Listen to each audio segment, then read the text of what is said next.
Assalamualaikum warahmatullahi wabarakatuh. Perkenalkan, nama saya Aditya Tabah Apriliani dengan NIM 240301021001.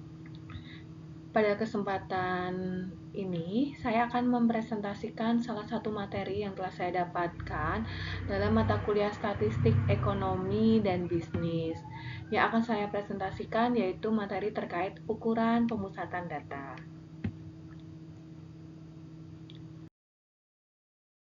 Untuk yang pertama, pendahuluan, di sini saya akan menjelaskan sedikit perbedaan antara statistika dengan statistik.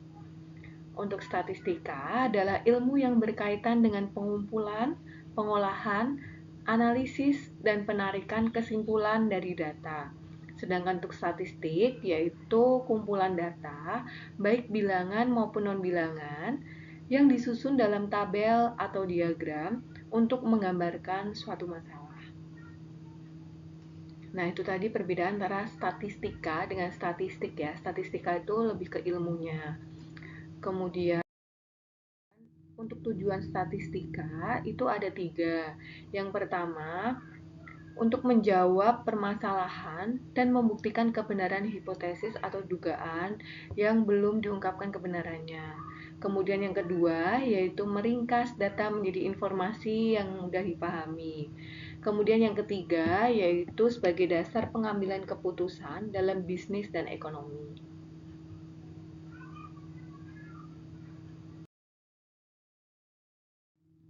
Nah, untuk jenis statistika sendiri itu terbagi menjadi 2, yaitu statistika deskriptif dan inferensial. Nah, untuk deskriptif ini bertujuan untuk menggambarkan dan menguraikan data, sedangkan untuk statistika inferensial digunakan untuk melakukan penarikan kesimpulan dari sampel terhadap populasi. Nah, ini penjelasan yang lebih panjangnya. Statistika deskriptif itu untuk mendeskripsikan, menggambarkan, menjabarkan, dan menguraikan data yang telah dikumpulkan.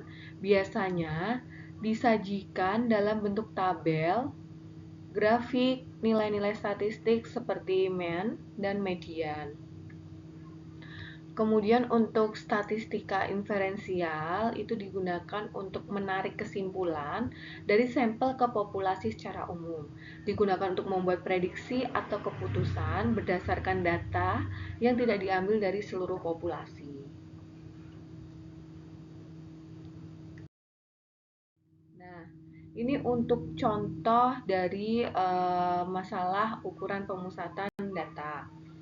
Seorang analis ekonomi ingin mengetahui nilai rata-rata, median, dan modus dari data laba bersih dari 5 perusahaan manufaktur di tahun 2024. Nah, nama perusahaannya di sini misalkan A, B, C, D, dan E. Kemudian untuk laba bersihnya, ini dalam miliar ya. Itu ada 5.200 untuk perusahaan A, 4.800 untuk perusahaan B dan C, kemudian 5.700 untuk perusahaan D, dan 5.000 untuk perusahaan E. Kemudian untuk penyelesaiannya sendiri seperti ini. Yang pertama kita menghitung mean-nya dulu atau rata-rata. Untuk mean atau rata-rata itu cara penghitungannya dijumlahkan semua laba bersihnya dari 5 perusahaan itu dibagi 5 karena ada 5 perusahaan. Nah, tadi untuk laba bersihnya kan ada 5.200, 4.800, 4.800, 5.700 dan 5.000. Itu dijumlahkan, jumlahnya 25.500 dalam miliar. Kemudian dibagi karena ada 5 perusahaan itu kita bagi 5. Jadi hasilnya 5.100. Jadi nilai rata-rata laba bersih dari 5 perusahaan tersebut adalah 5.100 miliar. Itu untuk mean atau rata-ratanya. Kemudian untuk yang kedua, ini penyelesaian penghitungan untuk median. Median adalah nilai tengah. Kita ambil nilai tengahnya dengan cara, karena di sini jumlah datanya ada 5 ya. Kita urutkan dari yang terkecil yaitu 4.800, 4.800, 5.000, 5.200 dan 5.700. Dan karena jumlah datanya ganjil yaitu ada 5, maka nilai mediannya adalah data ketiga.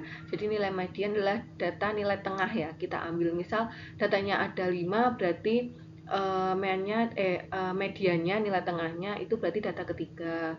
Kalau misal ada 7 data, berarti nilai tengahnya ada di data keempat, seperti itu. Nah, di sini karena nilai tengahnya itu di data ketiga, maka mediannya adalah 5.000, seperti itu.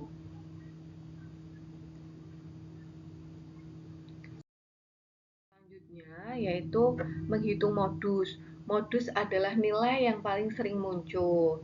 Nah, sama seperti cara median tadi, kita urutkan datanya dari yang terkecil hingga terbesar, yaitu 4.800, 4.800, 5.000, 5.200, dan 5.700. Dan di sini dari 5 data tersebut, nilai yang sering muncul yaitu 4.800. 4.800 di sini muncul 2 kali, sehingga modusnya dari data ini yaitu 4.800 miliar, seperti itu.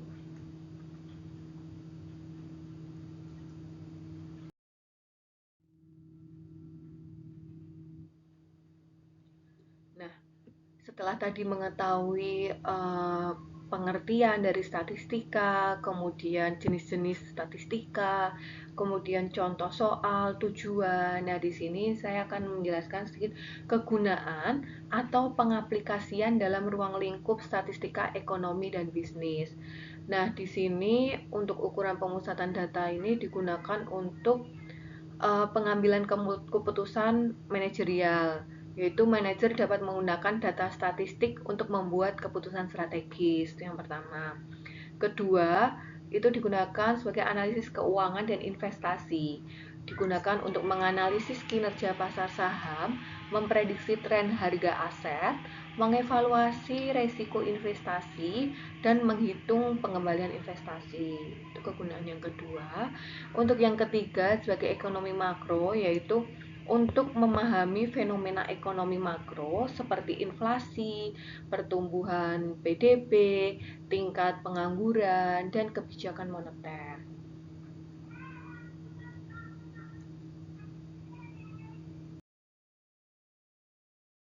Untuk kegunaan atau pengaplikasian yang keempat, yaitu digunakan untuk penelitian pemasaran, yaitu membantu dalam menganalisis data survei konsumen, memahami preferensi pasar, dan mengevaluasi efektivitas kampanye pemasaran.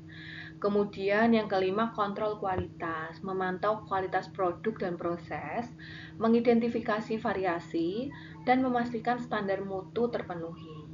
Dan yang terakhir, yang keenam, yaitu untuk memprediksi dan peramalan, yaitu meramalkan tren bisnis di masa depan, seperti permintaan produk, penjualan, atau harga komoditas. Nah, setelah saya menjelaskan terkait kegunaan atau pengaplikasian dalam ruang lingkup statistika ekonomi dan bisnis, maka selesai pula presentasi saya terkait ukuran pemusatan data. Sekian presentasi dari saya. Apabila ada kurang dan kesalahan, mohon dimaafkan. Billahi taufiq wal hidayah. Wassalamualaikum warahmatullahi wabarakatuh. Terima kasih.